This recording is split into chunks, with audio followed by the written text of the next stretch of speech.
Right now at 10, following breaking news, the U.S. military activity, warplanes dropping bombs on nuclear sites in Iran, an act that also puts America now essentially in the middle of an ongoing war between Iraq and Israel. We heard from the White House and learning more tonight about the sites that were targeted.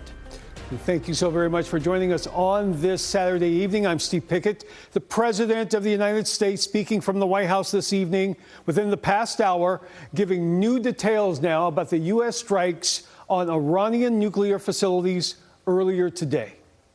Tonight, I can report to the world that the strikes were a spectacular military success. Iran's key nuclear enrichment facilities have been completely and totally obliterated. Fordow, Natanz, and Esfahan. Everybody heard those names for years as they built this horribly destructive enterprise.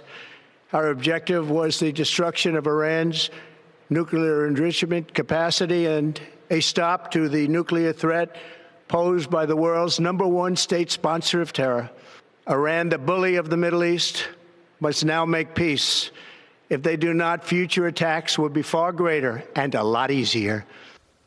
You heard the president there. 3 separate sites in Iran bombed over their suspected nuclear facilities. The operations there, those strikes, they come as a surprise to many in that region and for many here in the U.S. as well. Our Christian Benavides in Washington now with more. President Trump announced American warplanes dropped bombs on 3 nuclear sites in Iran on Saturday night. In a social media post, the president wrote, "All planes are now outside of Iran airspace. All planes are safely on their way home."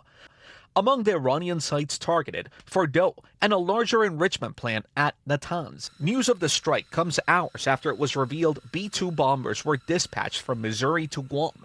The B-2s are capable of carrying barrack-busting bombs, capable of destroying the kinds of underground nuclear facilities Iran was believed to possess. It's designed to penetrate to quite a significant depth before it actually goes off, and then to generate the large, burst after that. News of the strikes was met with mixed reviews, with some on Capitol Hill noting that the strikes can be viewed as an act of war that Congress did not sign off on.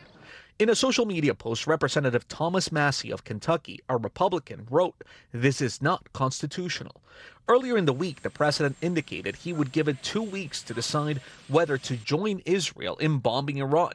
But throughout the week, and as recently as Friday, he expressed concerns over how close Iran was to having a nuclear weapon. Within a matter of weeks, or certainly within a matter of months, they were going to be able to have a nuclear weapon. We can't let that happen. The overnight strike comes after Israel launched its attack on Iran on June 13th, and just 1 day after European delegates met with Iranian officials in Geneva to encourage an end to the conflict. The whereabouts of Iran's supreme leader remain unknown. CBS News learned Friday the leader is reportedly in hiding as a result of fears of an assassination. Christian Benavides, CBS News.